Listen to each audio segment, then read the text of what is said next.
அருட்பெருஞ்சோதி அருட்பெருஞ்சோதி தனிப்பெரும் கருணை அருட்பெருஞ்சோதி.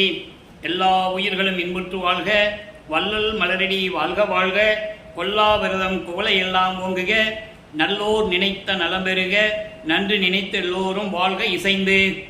உலக மக்களே, அறிவார்ந்த அன்பர்களே, ஆண்மைநேய ஒருமைப்பாடுடைய அன்பர்களே, வல்லப்பெருமானவர்கள் ஒரு தாயின் வழியாக இந்த பூலோகத்திற்கு வருவிக்க உற்று சென்னையிலே இருந்த காலகட்டங்களில், அதாவது 33 ஆண்டுகள் சென்னையில் இருந்த காலகட்டங்களில் ஒவ்வொரு 8 ஆண்டுகளிலும் நமது பிள்ளைப்பெருமானுடைய நிலை எப்படி இருந்தது என்பதையும், இறைவனுடைய திருவிளையாடல் எப்படியெல்லாம் நடந்தது என்பதையும் திருவருட்பாவின் பாடலின் மூலமாக நாம் பார்த்து கொண்டிருக்கிறோம். நமது பிள்ளைப்பெருமானவர்கள் இந்த பூலோகத்திற்கு வருவிக்க விட்டதற்கு காரணம் என்ன என்ற நிலையை உலக மக்களுக்கு விளக்கி சொல்ல வேண்டும். இந்த பிரபஞ்சம் அதாவது இந்த பிரபஞ்சத்திலே தோன்றிய 4 யுகங்களிலுமே, கிரேத யுகம், திரேத யுகம், துபார யுகம், கலியுகம், இந்த 4 யுகங்களிலுமே ஒவ்வொரு யுகத்திற்கும் ஆயுள் காலம் உண்டு.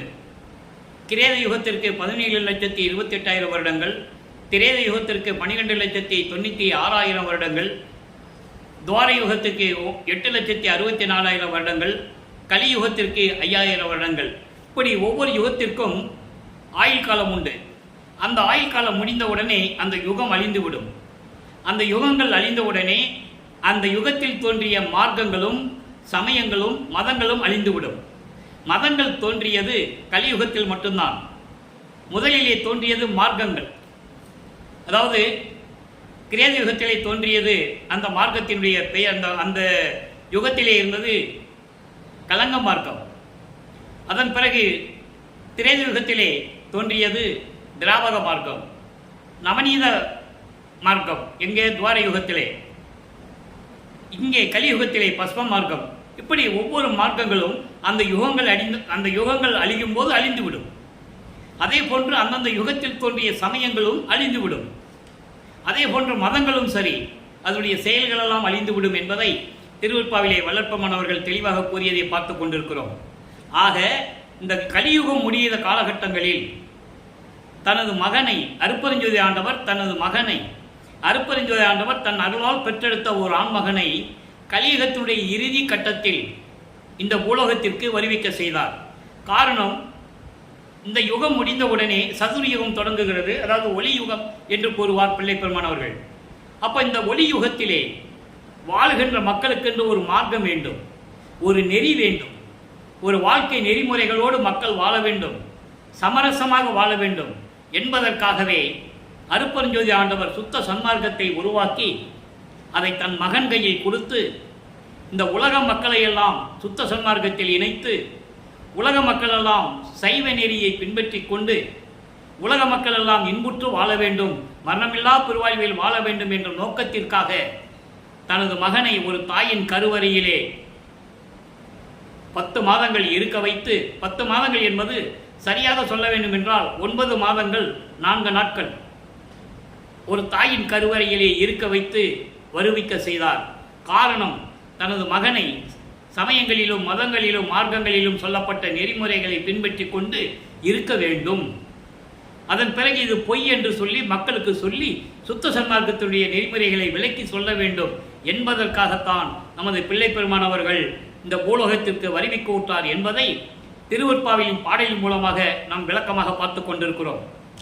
அன்பர்களே, நான் ஏற்கனவே கூறியது போல இங்கே கூறக்கூடிய விளக்கங்கள் உண்மைகள் எல்லாம் திருவருட்பாவில் இருக்கின்றது என்பதை மறுபடியும் ஒரு தடவை நான் சொல்லிக் கொள்வதில் பெருமைப்படுகிறேன். ஆன்ற சன்மார்க்கம் அணிதர என்னைத்தான் ஈன்று அமுது அளித்த இனிய நற்றாயே. அருள் நெறியான சன்மார்க்கத்தை, சுத்த சன்மார்க்கத்தை உலக மக்களிடம் சொல்ல வேண்டும் என்பதற்காக என்னை பெற்றெடுத்து எனக்கு அருளமுதம் கொடுத்து என்னை வளர்த்து கொண்டிருக்கின்ற இனிய தாயே என்று கூறுகிறார். என்னால் தாயும் தந்தையும் அருட்பெருஞ்சோதி ஆண்டவர் தான் நமது பிள்ளைப்பெருமானவர்களுக்கு. நீயே என் தந்தை அருளுடையாய் என்னை நேர்ந்து பெற்ற தாயே என்று கூறுவார். நல்லா புரிஞ்சுக்கணும். அப்பா இந்த நிலையில் இருக்கும்போது நமது பிள்ளைப்பெருமானவர்கள் இறைவனுடைய திருவிளையாடல் 1/1/1823 ஆண்டு தொடங்குகிறது. 5/10/1823 ஆண்டு சிதம்பரம் அருகிலே இருக்கின்ற மருதூர் என்ற கிராமத்திலே சைவ குலத்திலே இருந்து கொண்டிருந்த ராமையா பிள்ளை சின்னையாமையருடைய இல்லற வாழ்க்கையில் மகனாக வருவிக்க உற்றார். அண்டர்லைன் அது, வருவிக்க உற்றார். அவங்களுக்கு ஏற்கனவே பிறந்த குழந்தைகள் இருக்கிறார்கள். 2 ஆண் பிள்ளைகள், 2 பெண் பிள்ளைகள். அவர்கள் பிறந்தவர்கள். நமது பிள்ளை பெருமான் அவர்கள் இறைவனால் வருவிக்க உற்றவர் என்ற நிலையை நீங்கள் புரிந்து கொள்ள வேண்டும். அப்படி வருவிக்க உற்ற காலகட்டங்களில் ஒரு தாயின் கருவறையிலே இருக்கும்போது எப்படி அருட்பெருஞ்சாண்டவர் தனது மகன் பசி என்று கூறும்போது அருளமுத ஊட்டினாரோ, கருவறையிலே நடக்குது இது, இந்த திருவிளையாடல். கருவறை இருட்டாக இருக்கிறதை தந்தையே என்று கூறும்போது தன் மகனுக்கு ஒளி காட்டுகிறார், வெளிச்சத்தை காட்டுகிறார். காற்றே வரவில்லையே என்று கூறும்போது தன் மகனுக்கு தென்றல் காற்று வீசுகிறார். இதெல்லாம் கருவறையிலே நடக்குது என்பதை திருவற்பாவின் பாடலின் மூலமாக பார்த்து கொண்டிருக்கிறோம். மக்களுக்கு யாரும் எடுத்து சொல்லவில்லை, அதனால் மக்களுக்கு தெரியவில்லை. இது மறைக்கப்பட்ட உண்மை, மறைக்கப்பட்ட பிரபஞ்சத்தின் உண்மை என்பதை இங்கு நான் பதிவு செய்ய கடமைப்பட்டிருக்கிறேன். யாரும் சொல்லலை. 203 ஆண்டுகள் ஆகியும் நமது பிள்ளை பெருமானவர்கள் வருவிக்க விட்டு 203 ஆண்டுகள் முடிவடைந்த நிலையிலும் கூட அவருடைய நிலையை உலக மக்களுக்கு யாரிடம் சொல்லவில்லை. மருதூரிலே பிறந்தார் என்று சொன்னார்கள், அவ்வளவுதான் சொன்னாங்க. அந்த தாயின் கருவறையிலே நமது பிள்ளை பெருமானவர்கள் குழந்தை இறைவனாக இருக்கும்போது அங்கே என்ன நடந்தது என்பதை யாரும் சொல்லலை. அதன் பிறகு இந்த பூலோகத்திற்கு வருவிக்கின்ற பிறகு பிரம்மன், திருமால், ருத்திரன் போன்ற பதத்தலைவர்களை வாழ்த்தி வரவேற்கிறார்கள் என்பதை பாடலின் மூலமாக பார்த்தோம். அதன் பிறகு 5 மாத குழந்தையாக இருக்கும்போது சிதம்பரத்திலே அருட்பெருஞ்சாண்டவர் தன் மகனுக்கு, அதாவது தன்னுடைய சுயரூபத்தை வெட்ட வெளியாக காட்டியதை பாடல்களிலே கூறிய விளக்கங்களை நாம் பார்த்தோம். இப்படியெல்லாம் முடிந்த பிறகு ராமையா பிள்ளை அவர்கள் காலமான உடனே ஏற்கனவே பிறந்த குழந்தைகள் 4 பேர், இறைவனால் வருவிக்கூற்ற மகன் நமது பிள்ளை பெருமான் அவர்கள் 5 பேரையும் அழைத்து கொண்டு, அதுக்கடையில் ராமலிங்கன்னு பேர் வைக்கிறாங்க. அது அந்த விளக்கத்திலே நம்ம பார்த்தோம். நமது பிள்ளை பெருமான் என்று கூறுவது உண்டு. ஏனென்றால் அந்த விளக்கத்தை நான் ஏற்கனவே சொல்லியிருக்கேன். அருட்பெருஞ்சாண்டவர் தன் மகனுக்கு வைத்த பெயர் செல்வப்பிள்ளை, அதனால தான் நான் பிள்ளை பெருமான் என்று கூறுவதுண்டு. 5 குழந்தைகளையும் அழைத்துக் கொண்டு சின்னையம்மையார் அவர்கள் பொன்னேரி என்ற ஒரு பொன்னேரி அருகில் இருக்கின்ற சின்னக்காவனம் என்ற கிராமத்திற்கு அழைத்து செல்கிறார்கள். அங்கு சில காரணங்களால் இருக்க முடியவில்லை. அதன் பிறகு வந்து சென்னையிலே குடியேறுகிறார்கள். இதுதான் முன்னுரை. அதன் பிறகு நமது குழந்தை இறைவன் வளர்ந்து கொண்டிருக்கிறார். நமது பிள்ளை பெருமான் அவர்கள் பள்ளியிலே சேர்க்கக்கூடிய காலம் வந்துவிட்டது. பள்ளியிலே கொண்டு போய் சேர்க்கிறார்கள். படிக்க மனம் இல்லாமல் வெளியே வந்து விடுகிறார். ஏனென்றால் இறைவன் திருவிளையாடல் அங்கே நடந்ததை பின்னாளில் பாடலிலே நமக்கு தெளிவாக அருளி இருக்கிறார்கள் என்பதை இங்கே நான் பதிவு செய்ய கடமைப்பட்டிருக்கிறேன். என யாரும் மறுக்க முடியாது. திருவருட்பாலில் இருக்கின்ற பிரபஞ்சத்தின் உண்மைகளை யாராலையும் மறுக்க முடியாது, மறைக்கவும் முடியாது, மறுக்கவும் முடியாது. ஆக இந்த நிலையில் இருக்கும்போது வெளியே வந்துடுறாரு. இதான் முதல் 8 நடக்குது. 1 1823 ஆண்டு தொடங்கிய திருவிளையாடல் 30/1/1874 வரைக்கும் அருட்பெருஞ்சாண்டவருடைய திருவிளையாடல் 51 ஆண்டுகள் நடந்து கொண்டிருக்கிறது. இந்த 51 ஆண்டுகளை 8 ஆண்டுகளாக பிரித்து தனது மகனுக்கு எப்படியெல்லாம் அருளை கொடுத்து கொண்டிருக்கிறார் என்பதை தான் பார்த்து கொண்டிருக்கிறோம். 6 8 48. அப்போ 6 தடவை 6-8 ஆண்டுகளில் என்ன நடந்தது? இறுதியாக இந்த இருக்கின்ற 3 ஆண்டுகள் தான் மேட்டுக்குப்பத்திலே சித்தி வளாகத்திலே நடந்த திருவிளையாடல் என்பதை நாம் ஒவ்வொரு படிப்படியாக பார்த்து கொண்டிருக்கிறோம். ஆக முதல் 8 ஆண்டுகள் நமது பிள்ளை பெருமான்கள் வருவிக்க உற்று முதல் 8 ஆண்டுகள் வரையிலும் எந்த விதமான அருளை பெற முடியாமல் அவருடைய நிலை இருந்து கொண்டிருக்கிறது. அதன் பிறகு 2வது 8 தொடக்கத்தில், அதாவது நமது பிள்ளை பெருமான் அவர்கள் இந்த பூலோகத்திற்கு வருவிக்க உற்று 9வது ஆண்டு. வல்லப்பெருமானை பற்றி கூறும்போது வயதை பற்றி கூறக்கூடாது. அவருக்கு வயது இல்லை. அவர் ஒவ்வொரு யுகத்திலும் இருந்த இறைவனுடைய மகன் என்பதை நீங்கள் புரிந்து கொள்ள வேண்டும். அதாவது 9வது ஆண்டில் இறைவன் தன் மகன் முன் தோன்றி எழுந்தருளி, மகனே, நீ என் குலத்தின் மூத்த மகனடா, நீ எனது மகன். சில காரியங்கள் இந்த பூலோகத்தில் உன்னால் நடக்க வேண்டியது இருக்கிறது. அதனால்தான் உன்னை நான் இந்த பூலோகத்திற்கு வருவிக்க செய்தேன். நீ எனது மகன். முன்பருவம் பின்பருவம் காட்டி உனக்கு அருள் செய்வேன். முன்பருவம் பின்பருவம் என்பது அந்த 8 ஆண்டுகள் வரைக்கும், அந்த 8 ஆண்டுகளிலே நான் வந்து உனக்கு முன்னால் தோன்றி உனக்கு அருள் செய்வேன் என்று கூறி மறைந்து விடுகிறார். இப்போ நமது பிள்ளை பெருமான் அவர்கள் இறைவனுடைய மகன் என்று தெரியும். வெளியே யாற்றையும் சொல்லவும் முடியாது, சொல்லவும் கூடாது. இந்த நிலையில் அவருடைய நிலை எப்படி இருந்தது என்பதை இப்போ நம்ம பார்க்க போகிறோம். இறைவனிடமிருந்து ஞானத்தை பெற்ற பிறகு ஒரு மட்டும் நீங்கள் மனசில் நல்லா கவனிச்சிக்கணும். அதாவது சமயங்கள், மதங்கள், மார்க்கங்கள் சூழ்ந்திருந்த காலகட்டங்களில் இவர் சைவ குலத்தில் இருந்து வருவிக்க உற்றதனால் இவருக்கு ஒரு மறைப்பு நிலை ஏற்படுகிறது. சுத்த சன்மார்க்கம் என்ற ஒரு மார்க்கம் இருக்குது, அப்போ அவருக்கு தெரியாது. அருட்பெருஞ்சோதி ஆண்டவர் தான் இறைவன், அவர்தான் இவருடைய தந்தை என்ற நிலை அவருக்கு தெரியாது. அதாவது சைவ சமயத்தின் தலைவனாகிய சிவபெருமானை ஏற்றுக்கொண்டு, இறைவனாக ஏற்றுக்கொண்டு பாடல்களை பாடுகின்ற சக்தியை பெற்றுக் கொள்ளுகிறார். பாடல்களை பாடுகின்ற சக்தியை அளித்தது அருட்பெருஞ்சோதி ஆண்டவர். ஆனால் இந்த மறைப்பு நிலை ஏற்பட்ட பிறகு சிவபெருமானை இறைவனாக ஏற்றுக்கொள்ளுகிறார்.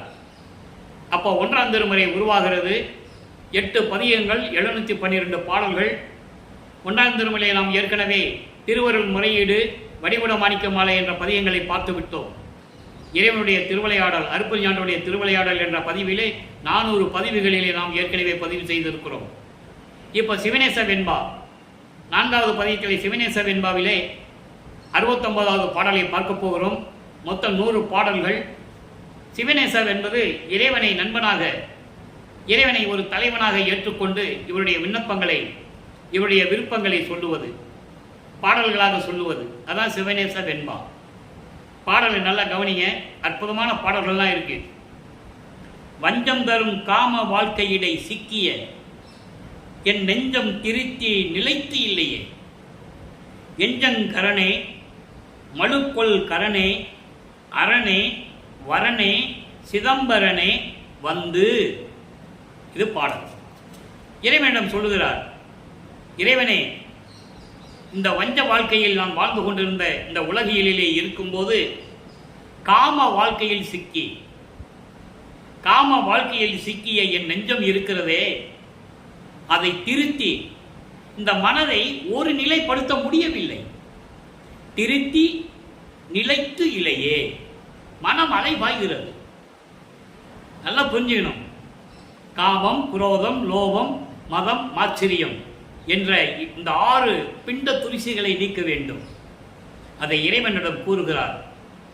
இந்த காமத்தினுடைய நிலையில் இருந்து, இந்த உலக வாழ்க்கையில் இருந்து இந்த மனசை திருத்தி மனதை ஒரு நிலைப்படுத்த வேண்டும் என்று நான் நினைத்து கொண்டிருக்கிறேன், நினைக்கிறேன், ஆனால் முடியவில்லை. அப்ப நீ என்ன பண்ணணும்? இறைவா, சுகம் தருகின்றவனே, அருளை கொடுக்கின்றவனே, மல்கோல் கரணே என்பது ஆயுதத்தை கையில் ஏற்றிக் கொண்டிருக்கின்ற இறைவனே. சூலாயுதம் என்று சொல்லலாம். மலு என்பது பரசு என்ற ஒரு ஆயுதம் சிவபெருமானுக்கு உண்டு. அதைதான் பரசுராமன் அவதாரத்திலே பரசுராமன் சிவபெருமானை வழிபட்டு அந்த ஆயுதத்தை பெற்றுக்கொண்டவன் என்று புராணங்கள் கூறுகின்றன. அப்படிப்பட்ட ஆயுதங்களை கையிலே ஏந்திய இறைவனே, அரணே, சிவபெருமானே, வரனே, சிதம்பரனே, நீ வந்து எனக்கு அருள வேண்டும். அதான் வந்துன்னு சொல்ற. நீ வந்து எனக்கு அருள வேண்டும். காரணம், இந்த உலக வாழ்க்கையில் காம வலையில் சிக்கி எனது மனதை திருத்திக் கொள்ள நான் முயற்சி செய்து கொண்டிருக்கிறேன், ஆனால் முடியவில்லை. நீ வந்து என் மனதை ஒருநிலைப்படுத்தி இந்த காம வலையிலிருந்து என்னை நீக்கி என்னை ஏற்றுக்கொண்டு அருள வேண்டும் என்று இந்த பாடலை நமக்கு கூறியிருக்கிறார். நல்லா கவனிங்க. இப்போ இந்த பாடலை நமக்கு அருளும் போது பிள்ளைப்பெருமான் அவர்கள் 9வது ஆண்டிலிருந்து 12 ஆண்டுகளுக்குள் இருந்து கொண்டிருக்கிறார். இப்போ இறைவனிடம் ஞானத்தை பெற்ற பிறகு 13வது ஆண்டில் முதன் முறையாக நமது குழந்தை இறைவன் பிள்ளைப்பெருமான் அவர்கள் வசித்து கொண்டிருந்த ஏழுகணர் பகுதியிலிருந்து திருவொற்றியூருக்கு செல்லுகிறார். தியாகராஜ பெருமானை வழிபடுவதற்காக மனம் அங்கே போக சொல்லுகிறது. இறைவன் தூண்டி விடுகிறார் மனதை. என் மகனை திருவொற்றியூருக்கு அழைத்து செல் என்று மனதை தூண்டிவிட, மனதை எப்படி சமாதானப்படுத்தி எப்படி அழைத்து கொண்டு செல்லுகிறார் என்பதை 2ஆம் திருமுறையை பதிகம் 37 நெஞ்சு அறிவுறு ஊ என்ற பதிகத்திலே 6வது பாடல். நல்லா கவனிக்கணும். இதுவரைக்கும் 36 பதிகங்களை நம்ம பார்த்துருக்கோம். மொத்தம் 113 பதிகங்கள், 1207 பாடல்கள் இருக்குது 2ஆம் திருமுறையிலே. இதெல்லாம் 16 ஆண்டுகளுக்குள்ள நடக்குது. நல்லா புரிஞ்சுக்கணும். அப்போ இந்த 16 ஆண்டுகள் 1824ஆம் ஆண்டிலிருந்து 1840 ஆண்டுகள் வரை, இந்த 16 ஆண்டுகள் வரை நமது பிள்ளைப்பெருமானுடைய நிலை என்ன, எப்படி இருந்தார்? திருவொற்றியூருக்கு போகிறது, திருமுல்லை வாயிலுக்கு போகிறது, திருவல்லித்தாயத்துக்கு போகிறது, இங்கே போனால் அருளை வாங்கிலாமோ அங்கே போனால் அருளை வாங்கிலாமோன்னு கால்வழிக்க நடந்து சென்றதையெல்லாம் நாம் ஏற்கனவே பாடல் மூலமாக பார்த்து விட்டோம். இப்போ இந்த பாடலில் என்ன சொல்கிறார் நல்லா கவனிங்க. நெறியில் கூடி, அதாவது நீடும் ஐம்பொறி நெறி நடந்து உலக நெறியில் கூடி நீ நினைப்போடு மறப்பும் நாடும் மாயையில் கிடந்து உழைக்கின்றாய். நன்று நின் செயல் நின்றிடும் மனனே. மனனே என்பது மனம். இது 4 வரி. இன்னொரு 4 வரி பேசிட்டு நம்ம விளக்கம் சொல்லலாம். ஆடும் அம்பலக்கூத்தன் என்பெருமான் அமர்ந்த ஒற்றியோர் ஆலயத்து இன்றே நீடு நீங்கிட செல்கின்றேன், உனக்கும் இயம்பினேன் பழி இல்லை என் மீதே. மனதை கூப்பிடுகிறார். இந்த உலக வாழ்க்கையிலே சிக்கிக்கொண்டு ஐம்பொறிகள் என்பது கண், காது, மூக்கு, வாய், மெய், இதனால் ஏற்படக்கூடிய துன்பங்களை எல்லாம் சுமந்து கொண்டு உலக வாழ்க்கையில் வாழ்ந்து கொண்டு நினைவிலும் கனவிலும் மாயைகளிலே சிக்கிக் கொண்டு இருந்து கொண்டிருக்கிறாய். மாயைகளிலும் மயக்கங்களிலும் சிக்கிக்கொண்டு நீ திரிந்து கொண்டிருக்கின்றாய். அதாவது மனம் ஒரு நிலையில் இல்லை என்பதை தெளிவுபடுத்துகிறார். அதானே உண்மை. மனித வாழ்க்கையிலே ஒரு மனது நொடிக்கு நொடி மாறிக்கிட்டு இருக்கும். அதை உலக மக்களுக்கு பாடலின் மூலமாக கூறிக்கொண்டிருக்கிறார். அப்படி நீ மாயையில் சிக்கி திரிந்து கொண்டிருக்கிறாய். உன் செயல் நல்லது என்று நீ நினைத்து கொண்டிருக்கிறாய். மனமே, இதோடு நிறுத்திக்கோ. இனிமே நீ ஒரு நிலையில் இருக்க வேண்டும். இந்த உலக வாழ்க்கையை சிக்கிக்கொண்டு மாயைகளிலே சிக்கி ஐம்பொறிகளினால் ஏற்படக்கூடிய துன்பங்களிலே சிக்கி திரிந்து கொண்டிருக்கிறாய். மனம் ஒரு நிலையில் இல்லாமல். இதை இன்றோடு நிறுத்திக்கிட்டால் நல்லது. அதுக்கு நம்ம என்ன செய்யணும்? அம்பலத்திலே கூத்தாடுகின்ற, அம்பலத்திலே அருணடனம் செய்து கொண்டிருக்கின்ற எம்பெருமான் இருக்கின்ற திருவொற்றியூருக்கு போய் நம்ம மாயைகளும் மயக்கங்களும் நீங்க இறைவனை வேண்ட போகிறேன். நீயும் என்னுடன் வா, உன்னிடம் சொல்லிவிட்டேன். நீ வராமல் இருந்து விட்டால் பழி என் மீது இல்லை. எவ்வளவு அருமையா சொல்றான்னு நீங்க பார்த்துக்கணும். பழி என் மீது இல்லை. நான் உண்மையை சொல்லிட்டேன். நீ வர்றது வராது உன்னுடைய விருப்பம்னு நீ இருந்துட்டீன்னா நாளைக்கு நீ என் மேல பழி சொல்லக்கூடாது. பழி என் மீது இல்லை. எனவே நீ என்னுடன் வா, திருவொற்றியூருக்கு செல்லுவோம். அங்கு இருக்கின்ற இறைவனை வழிபட்டு இறைவன் என்ன அருளை கொடுக்கிறானோ அதை வாங்கி உன்னிடம் தருகிறேன். நீ செல்வ செழிப்பாக நீ வாழலாம். ஒரே நிலையில் இருந்து கொண்டு நீ செல்வ செழிப்போடு நீ வாழ வேண்டும் என்பதுதான் என்னுடைய விருப்பம் என்று மனதிடம் சொல்லுகிறார். இப்போ இந்த நிலைகள் இப்படியே தொடர்ந்து கொண்டிருக்கிறது. இந்த 16 ஆண்டுகள் வரைக்கும் சென்னையிலே மொத்தம் பிள்ளைப்பெருமானவர்கள் 33 ஆண்டுகள் அங்கே இருக்கிறார். ஒவ்வொரு 8 ஆண்டுகளிலும் என்ன நடந்தது என்பதுதான் பாடலின் மூலமாக பார்த்து கொண்டிருக்கிறோம். இப்போ இந்த 16 ஆண்டுகளுக்கு பிறகு அடுத்த 8 ஆண்டுகளில் என்ன நடந்தது என்பது 3ஆம் திருமுறை. 3ஆம் திருமுறையிலே நம்ம அந்த பாடல்களை எல்லாம் பார்க்க போறோம். அதுக்கப்புறம் 4ஆம் திருமுறையில் என்ன நடந்தது, அதாவது 4வது 8இல் என்ன நடந்தது? அவருடைய திருமணம் நடந்தது, மாணவர்கள்லாம் வந்து வாழ்த்தியது, தன்னுடைய தந்தையும் தாயும் வரவில்லை என்று, அருப்பெருஞ்சாண்டவரும் சிவகாமி வள்ளியும் வரவில்லை என்று அவர் மனம் ஏங்கியது. அதன் பிறகு முதல் நாள் இரவிலே 2 குதிரை மாட்டின தேரில் வந்து மணமக்களை அவர்கள் வாழ்த்தியது. இதெல்லாம் நாம் ஏற்கனவே இறைவனுடைய திருவிளையாடல் என்ற பதிவிலே பார்த்து விட்டோம். இருந்தாலும் அந்த விளக்கங்கள் இந்த காலகட்டங்களில் அப்பப்போ வரும்போது விளக்கங்கள் தர நான் கடமைப்பட்டிருக்கிறேன். ஆக முதல்ல 16 ஆண்டுகள் வரைக்கும் நமது பிள்ளைப்பெருமானுடைய நிலை இந்த நிலையில் இருந்து கொண்டு இருக்கிறது. சரி, இப்போ சுத்த சன்மார்க்கத்தை வாங்கின பிறகு இந்த நமச்சிவாயா, சிவாய நம, சிவபெருமான், தியாகராஜ பெருமான் என்ற நிலையே வராது. அது தேவையில்லை என்று கூறுவார். அதற்காகத்தான் இவர் வருவிக்க விட்டு சமயத்தில் இருந்து கொண்டிருக்கிறார். சைவ சமயத்தில் இருந்து கொண்டிருக்கிறார். சைவ சமயத்தில் இருந்த இதுக்கு முன்னால் இருந்த சமய புறவர்கள் எல்லாம் உண்டு. வல்லப்பமானி கூறுகிறார், அவர்களை பற்றி போற்றி பாடியிருக்கிறார். திருநாவுக்கரசர், திருஞான சம்பந்தர், சுந்தரன், மாணிக்கவாசன், மாதவூரான் என்ற மாணிக்கவாசகர் இவர்களை பற்றியெல்லாம் பாடியிருக்கிறார். காரணம், அவர்கள் சைவ சமயத்தை பரப்பியவர்கள். சமணமும் பௌத்தமும் கோலோஞ்சி இருந்த காலகட்டங்களில் சைவத்தை அழிக்க வேண்டும் என்று நினைத்துக் கொண்டிருந்தார்கள். அந்த காலகட்டங்களில் இவர்களெல்லாம் சைவ சமயத்தை பரப்பியவர்கள் என்ற ஒரே காரணத்திற்காக இவர்கள் 4 பேர்களை பற்றி போற்றி பாடியிருக்கிறார். உண்மை. திருநாவுக்கரசெல்லாம் சமணர்கள் எல்லாம் அவரை கல்ல கட்டி கடல்ல போட்டாங்க. கடலில் இருந்து காப்பாற்றி கொண்டு வந்தவர் சிவபெருமான் என்பதை நாம் ஏற்கனவே சைவ புராணங்களிலே பார்த்திருக்கிறோம். அதனால்தான் அவர் அப்பர் என்ற பெயர் பெற்றார்.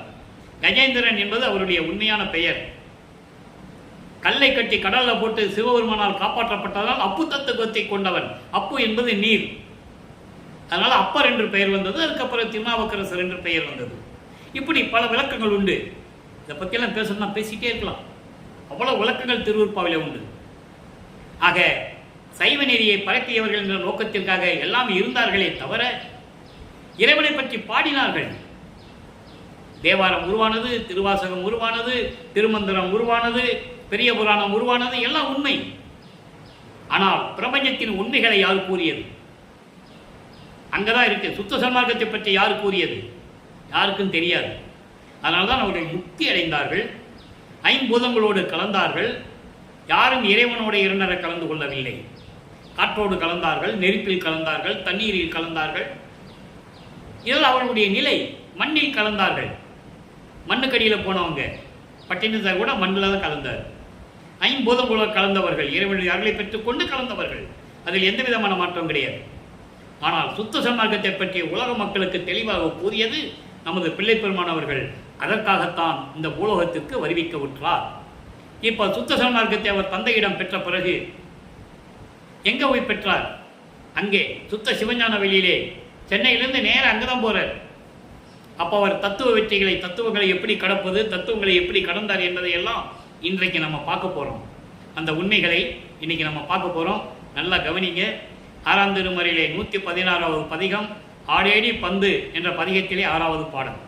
நான் ஏற்கனவே கூறியிருக்கிறேன். ஆடேடி பந்து என்பது 2 தோழிகள் பந்து விளையாடுவது போல தங்களுடைய கருத்துக்களை பரிமாறிக்கொள்ளுவது. ஒரு தோழியிடம் சொல்லுவது போல உலக மக்களுக்கு சொல்லிக் கொண்டிருக்கிறார் பிள்ளை பெருமானவர்கள். நல்லா கவனிங்க. அதான் இந்த பாடலுடைய மைய கருத்து. வெங்கேத மரணத்தை விடுவித்து விட்டேன். யாரும் நான் மரணத்தை வென்று விட்டேன் என்று யாரும் சொன்னதில்லை இந்த பிரபஞ்சத்தில். அதை நீங்கள் நல்லா புரிஞ்சுக்கணும். ஏன்னா சமயங்களையும் மதங்களையும் மார்க்கங்களையும் சார்ந்த எத்தனையோ முனிவர்கள், ரிஷிகள், தவம் இருந்தவர்களாம் இருந்திருக்கிறார்கள். கோடான கோடி பேர்கள் இருந்திருக்கிறார்கள். நான் ஏற்கனவே கூறியது போல அவர்களெல்லாம் முத்தி அடைந்தவர்கள். முத்திக்கு அப்புறம் ஞான சித்தி என்ற ஒரு நிலை இருக்கிறது. அதை தான் நீங்கள் அருட்பெருஞ்சோதி அகவலை நீங்கள் படித்தா தெரிஞ்சிருக்கும். முத்தி என்பது நிலை, முந்துரு சாதனம். அத்தகைய அருளி அருட்பெருஞ்சோதி. முத்தி என்பது அதுக்கப்புறம் போக வேண்டிய ஒரு நிலைக்கு, ஒரு படிக்கு முதல் படி முத்தி. அதுக்கு அடுத்தபடியே சொல்லுவார். சித்தி என்பது நிலை சேர்ந்த அனுபவம். நிலை சேர்ந்த அனுபவம் என்பது ஞான சித்தி அனுபவம். அதான் கடவுள் நிலை அன்பு அம்மையமாகக்கூடிய அனுபவம். அந்த நிலையில் இருக்கும்போது சொல்றாரு, வெங்கேத மரணத்தை விடுவித்து விட்டேன், பிச்சையெல்லாம் கற்று என் இச்சையின் வண்ணம் எங்கேயும் ஆடுதற்கு எய்தினே தோழி. எவ்வளவு அற்புதமா சொல்றார் பாருங்க. தான் பெற்ற அருளை, அவருடைய நிலையை, அவருடைய இறைநிலையை, கடவுள் தன்மையை, தன் தந்தையிடம் அருட்பெருஞ்சாண்டவன் பெற்ற அருளை எப்படியெல்லாம் சொல்றாருங்கிறத நம்ம பார்க்க போறோம். என் தோழி, என் மொழி சத்தியம், என்னோடும் கூடி இங்கே கழிப்பது நன்று. இந்த உலகோ ஏத குழியில் இழுக்கும், அதனால் அங்கே பாராதே. நீ ஆடேடி பந்து அருட்பெருஞ்சோதி கண்டு ஆடேடி பந்து. இது பாடல். இப்போ 33 ஆண்டுகள் சென்னையிலே சைவ நெறியிலே இருக்கும்போது இருக்கின்ற நிலை முழுமையாக மாறிவிடும். இங்க நமச்சிவாய வராது, சிவாய நம்ம வராது, சிவபெருமான் வராது, தியாகராஜ பெருமான் வராது, சொக்கநாதன் வராது, மகாலிங்கன் வராது, நடராஜனும் வராது. அதை நீங்க புரிஞ்சுக்கணும். அவங்கெல்லாம் சைவ சமயத்தின் தலைவர்கள், பல பெயர்களை கொண்டு திரிந்து கொண்டிருந்தார்கள். இப்ப வெங்கேத மரணத்தை விடுவித்து விட்டேன். கொடிய மரணம் என்னும் ஒரு நோயை நான் தவிர்த்து விட்டேன். மரணமில்லா பெருவாழ்வை பெற்றுக்கொண்டேன். எல்லா விச்சையும் கற்று, நல்லா கவனிக்கணும், எல்லா விச்சையும் கற்று. இதைதான் சொல்றாரு. எப்படி அண்டங்களை கடந்து போனாரு? விச்சை என்பது எல்லா சக்திகளையும் எல்லா வித்தைகளையும் நான் கற்று தத்துவங்களை எப்படி கடப்பது, தத்துவ வெற்றிகளை எப்படி கொண்டு வருவது, அண்டங்களை எப்படி கடந்து போவது, வெளிகளை எப்படி கடந்து போவது, இவற்றையெல்லாம் நான் கற்று சாகா கல்வியும் கற்று, எப்படி சொல்ற பாருங்க, எல்லாவற்றையும் கற்று என் இச்சையின் வண்ணம் என் விருப்பப்படி எங்கேயும் எல்லா உலகங்களிலும் எல்லா இடங்களிலும் நான் அருளாட்சி செய்வதற்கு இறைவனுடைய அருளை பெற்றுக்கொண்டேன். ஆடுதற்கு எய்யினேன். என் விருப்பப்படி இறைவனுடைய அருளையெல்லாம் பெற்றுக்கொண்டு இந்த பிரபஞ்சத்தை இயக்குவதற்கு எல்லா அருளையும் நான் அடைந்து விட்டேன். தோழி, என் மொழி சத்தியம், நான் சொல்லுவதெல்லாம் சத்தியம். யாருக்கு சொல்றாரு? தோழிகிட்ட சொல்லுவது போல, பந்து விளையாடுவது போல தோழியிடம் சொல்லுவது போல உலக மக்களுக்கு சொல்றாரு. உலக மக்களே, நான் மரணமில்லா பெருவாழ்வை பெற்றுக்கொண்டேன். என் தந்தையிடமிருந்து எல்லா அருளையும் வித்தைகளை எல்லாம் கற்றுக்கொண்டேன். என் விருப்பப்படி எல்லா உலகங்களையும் இயக்குவதற்கு எல்லா அருளையும் நான் பெற்றுக்கொண்டேன். அதன் பிறகு இந்த பூலோகத்தை வந்து அடைந்து விட்டேன், எய்தினேன். இது சத்தியம். உலக மக்களை என்னோடு கூடி, என்னோடு சேர்ந்து, சுத்த சன்மார்க்கத்தில் சேர்ந்து என்னோடும் கூடி இங்கே கழிப்பது நன்று. நான் சொல்லுகின்ற என்னுடைய மார்க்கமாகிய, என் தந்தையின் மார்க்கமாகிய சுத்த சன்மார்க்கத்தில் சேர்ந்து என்னோடு இருந்து கொண்டு இந்த பூலோகத்தில் இன்புற்று வாழ வேண்டும். அதான் சொன்னாரே, எல்லா உயிர்களும் இன்புற்று வாழ வேண்டும். இந்த பூலோகத்தில் இன்புற்று வாழ்வது மிகவும் உத்தமம். ஆனால் இந்த உலகம் இருக்கிறதே, இந்த உலகம் வந்து ஏத குழியில் இழுக்கும் உன்னை. என்ன வரி தெரியுமா அது? ஏத குழியில் இழுக்கும் உன்னை. காலம் காலமாக இந்த பிரபஞ்சம் தோன்றிய காலத்திலிருந்து தோன்றிய இந்த 4 யுகங்கள் அழிந்து விட்டாலும் கூட இந்த சமயங்களும் மதங்களும் மார்க்கம் என்ற குழி, அந்த பாதாள குழி உன்னை வந்து இழுக்கும். நீ அதில் விழுந்துடாத, பராக்கு பார்க்காத, பார்த்து நடந்துக்கோ. உன்னை இந்த உலகம் அந்த குழியில இழுக்கும், நீ ஏமாந்துடாத. ஏத குழியில் இழுக்கும், அதனால் அங்கே பாராதே, பராக்கு பாராதே, சமயங்களையும் மதங்களையும் மார்க்கங்களையும் பார்க்காத, வேண்டாம். அது ஒரு சாக்கடை, பாதாள குழி. அழகா சொல்லுவார், உடைந்த சமய குழி நின்று எழுந்து உணர்மின் அழியா ஒரு நெறியாம் சுத்த சன்மார்க்க நெறி பெற்று வந்தே. ஞானசரியில சொல்லுவார். கொடிப்பாட்டில் சொல்லுவாரு, வெறிக்கும் சமய குழியில் விழந்தேன் தன்னை விழாத வகை மறித்து ஒரு பேர் அறிவளித்த வள்ளல் கொடி என்று சொல்லுவார். என்ன கூட தான் இருக்க பார்த்துச்சு, நான் தப்பிச்சுக்கிட்டேன். ஏன்? எங்க அப்பா என்னை காப்பாற்றி கொண்டு வந்துட்டாரு, சுத்த சன்மார்க்கத்தை கொடுத்து என்னை காப்பாற்றி கொண்டு வந்துட்டாருன்னு சொல்லுவார். அதை உலக மக்களுக்கு சொல்லுகிறார். இந்த உலகமோ உன்னை இழுக்கும், மாயைகளை மயக்கங்களை காட்டி உன்னை அந்த குழிக்குள்ள இழுக்கும். நீ போயிடாத, அங்கே பாராதே, அதெல்லாம் உனக்கு தேவையில்லை. நீ ஆடேடி பந்து. ஆடேடி பந்து என்பது நீ இதையெல்லாம் கண்டு உண்மை நிலை அறிந்து நீ வாழ்க்கையில் வாழ்ந்து, இந்த உலக வாழ்க்கையில் வாழ்ந்து நீங்கள்லாம் இன்புற்று வாழ வேண்டும் உலக மக்களே என்று சொல்லுவதை ஒரு தோழியிடம் சொல்லுவது போல இந்த பாடல். நல்லா புரிஞ்சுக்கணும் நீங்க. அதோடு மட்டுமல்ல, அடுத்த வரி சொல்ற பாருங்க, அருப்பெருஞ்சோதி கண்டு ஆடேடி பந்து. அருப்பெருஞ்சோதி கண்டு என்பது அருப்பெருஞ்சோதி ஆண்டவரை உணர்ந்து, அவர்தான் சாதியும் மதமும் சமயங்களையும் கடந்த இறைவன். சாதியும் மதமும் சமயமும் காணா ஆதி அநாதயம் அருப்பெருஞ்சோதி. சாதியும் மதமும் சமயமும் பொய் என ஆதியில் உணர்த்திய அருப்பெருஞ்சோதி. அருப்பெருஞ்சோதி அகவலிலே உண்டு, ஞானசரியிலே உண்டு. பொறித்த மதம் சமயம் எல்லாம் பொய்யே. அந்த பொய்ன்னு சொல்றதுக்கு தான் இவர் அங்க இருந்தாரு. 33 ஆண்டுகள் சென்னையில் இருந்தாரு. இதை பொய்ன்னு சொல்லணும், அதில் ஒன்றுமே இல்லை, அதில் எந்த விதமான லாபமும் இல்லை, நான் சுத்த சன்மார்க்கத்தை வந்த பிறகு இந்த லாபம் கிடைச்சதுன்னு பேருபதேசத்தில் சொல்லுவார். கொடிகட்டி சுத்த சன்மார்க்க கொடிகட்டி சிட்டி வளாகத்திலே மேட்டுக்குப்பத்திலே பேருபதேசம் செய்யும் போது அந்த வார்த்தையை சொல்லுவார், எனக்கு அற்ப அறிவாக இருந்தது என்று சொல்லுவார். அற்ப அறிவு என்பது அப்போ எனக்கு மறைப்பு நிலை இருந்தது, சுத்த சன்மார்க்கம் இருக்குது எனக்கு தெரியாது, அதனால தெரியாமல் சொல்லிட்டேன், அறிவில்லாமல் சொல்லிட்டேன். அப்படிதான் மக்கள்கிட்ட சரண்டர் ஆக முடியும், இல்லை கேள்வி கேட்பாங்கல்ல. ஆக இந்த நிலையில் இருக்கும்போது அருப்பெருஞ்சோதியை கண்டு அருப்பெருஞ்சோதி தான் உண்மையான கடவுள் என்று நினைத்து அவர் ஜோதி வடிவில் இருக்கிறார், உருவம் இல்லை அவருக்கு என்ற நிலையில் மேற்கொண்டு சைவ நெறியில் இருந்து கொண்டு கொலையும் கொலையும் தவிர்த்து அசைவ உணவுகளை சாப்பிடுவதை நிறுத்தி ஆன்மநேய ஒருமைப்பாட்டோடு இருந்து கொண்டு ஜீவகானிய ஒழுக்கத்தில் இருந்து கொண்டு நீ இறைவனை வணங்கி வாழ்க்கையிலே நீ எல்லா இன்பங்களையும் சுகங்களையும் செல்வங்களையும் பெற்றுக்கொள்ளலாம் என்று தெரிந்து கொண்டு நீ வாழ வேண்டும். இந்த உலகிலே நீ வாழ வேண்டும்.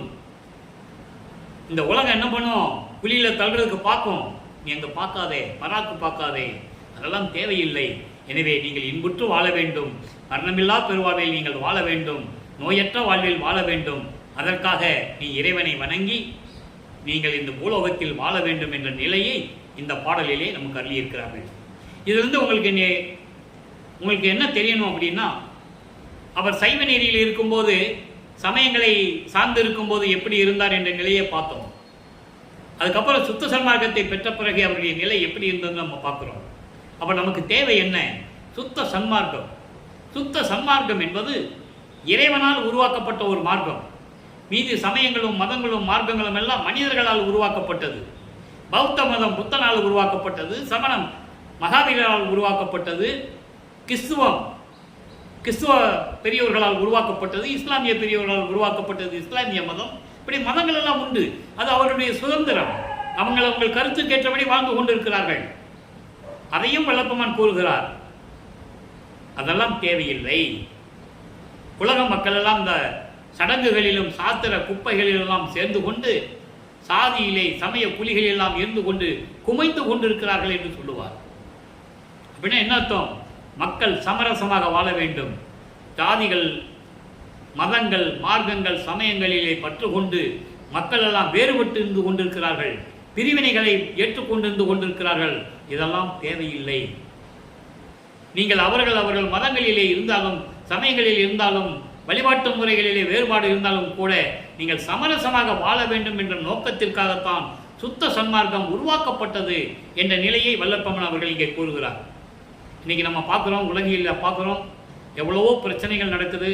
மத பிரச்சனைகள், கலவரங்கள், ஜாதி பிரச்சனைகள், கலவரங்கள், கொடூரமான கொலைகள் எல்லாம் நடந்து கொண்டிருக்கிறது. இதெல்லாம் மாற வேண்டும் என்றால் மக்களுடைய மனநிலை மாற வேண்டும். மக்கள் மனநிலை மாற வேண்டும் என்றால் சமரசமாக இருக்க வேண்டும். சமரசமாக இருக்க வேண்டும் என்றால் சமரச சுத்த சன்மார்க்க சத்திய சங்கத்தில் இருக்க வேண்டும். வடலூருக்கு வாருங்கள், இறைவனை வணங்குங்கள். ஜோதி வடிவில் இருக்கிறார்.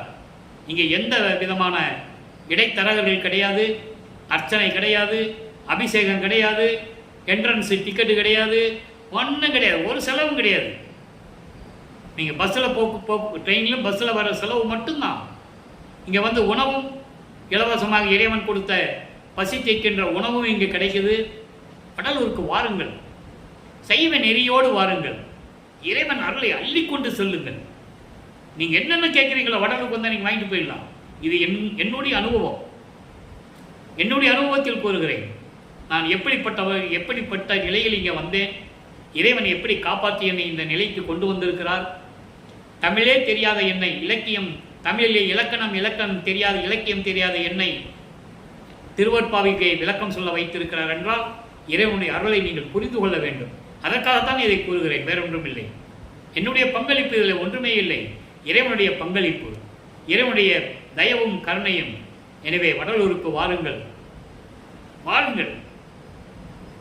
வருவார் அழைத்து வாடி வடலூர் வரதிசைக்கே வந்தால் வரங்களெல்லாம் பெறலாமே. ஏன் சொன்னாரு? மக்களை எல்லாம் அழைத்து கொண்டு வர வேண்டும், சொல்லி கூப்பிட்டு வரணும். எப்படிப்பட்ட இடம் இது வடலூர் சத்தியஞான சபை. அங்கே திருச்சிற்றம்பலத்தில் இருக்கின்ற சத்தியஞான சபையுடைய அமைப்பு அப்படி இங்கே மக்களுக்காக உருவாக்கி கொடுத்தவர் நமது இறைவன் வல்லற்பமானவர்கள் என்பதை இங்கே நான் பதிவு செய்ய கடமைப்பட்டிருக்கிறேன். சரி, இப்போ எல்லா நிலைகளும் சொல்லியாச்சு. இப்போ அவர் என்ன பெற்றார் என்பதை உலக மக்களுக்கு சொல்லணும் இல்லை? இறைவன் வந்தாரு, நீ எல்லாரையும் பெற்றுக்கொண்டேன் அப்படிலாம் சொன்னார்ல. அப்போ உற்றது உரைத்தல், இறைவனிட்ட இருந்து அவர் வாங்கினது, அவர் பெற்ற நிலைகள் உலக மக்களுக்கு சொல்லணும். 90வது பதிகம் 6வது பாடல்.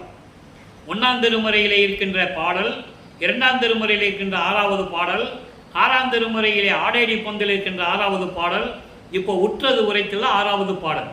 ஒவ்வொன்றுக்கு அப்படியே தொடர்பு உண்டு, கனெக்டிவிட்டி.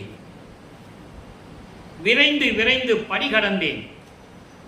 அங்க என்ன சொல்றாரு? எல்லா வித்தைகளையும் கற்று நான் மேலே சென்றேன்னு சொல்றாரு. விரைந்து விரைந்து படி கடந்தேன். படி என்பது இந்த மண்ணுலகம்.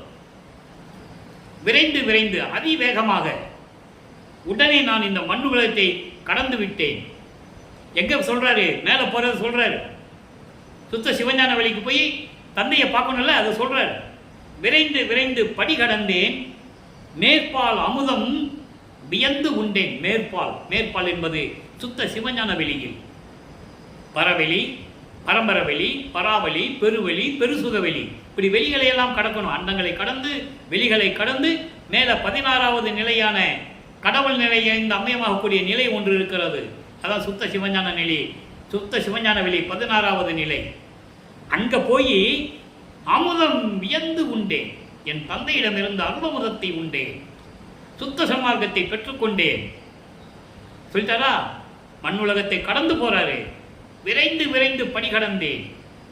எவ்வளவு வெகு விரைவில் நான் அங்க போக முடியும் அந்த நிலைகளை கடந்து மண்ணுலகத்தை நான் கடந்து விட்டேன். அங்க போய் எல்லா அமுதம் உண்டேன். கரைந்து கரைந்து மனம் உருக, நினைந்து நினைந்து, உணர்ந்து உணர்ந்து, நெகிழ்ந்து நெகிழ்ந்து, அன்பு நிறைந்து நிறைந்து, ஊற்றலும் கண்ணீரதனால் உடம்பு நனைந்து நனைந்து. இறைவன் அப்படி நினைக்க சொல்றாரு. ஞானசரியில முதல் பாடல்.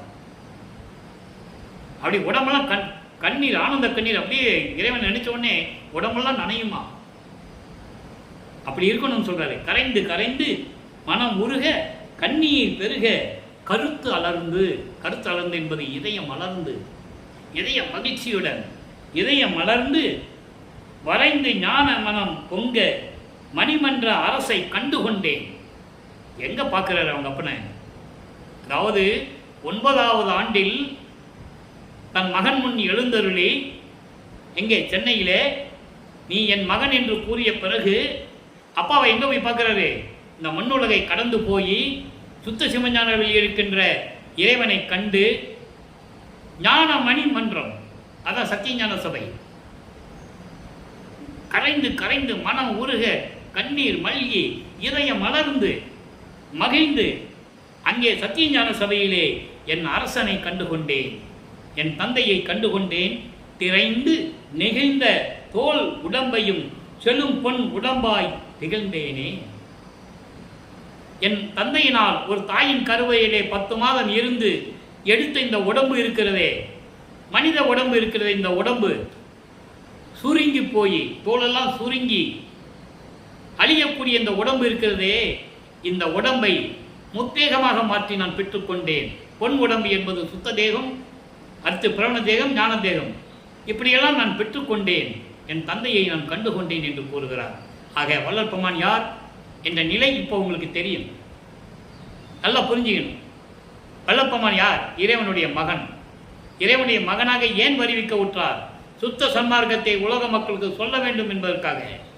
உலக மக்களை எல்லாம் சுத்த சன்மார்க்கத்தில் சேர்ந்து இன்புற்று வாழ வேண்டும், மரணமில்லா பெருவாழ்வில் வாழ வேண்டும் என்பதற்காகத்தான் அவர் வருவிக்க உற்றார் என்பதை நீங்கள் இப்போ புரிந்து கொண்டிருப்பீர்கள்.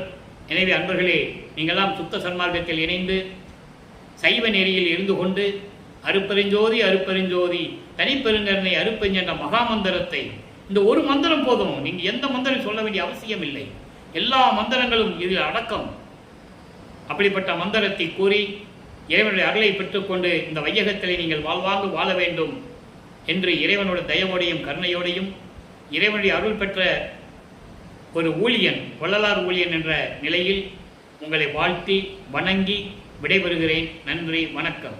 அருட்பெருஞ்சோதி அருட்பெருஞ்சோதி தனிப்பெருங்கருணை அருட்பெருஞ்சோதி நாளையும் இறைவனுடைய விளக்கம் வரும். கேட்டு மகிழ்ந்து இறைவனர்களை பெற்றுக்கொள்ளுங்கள்.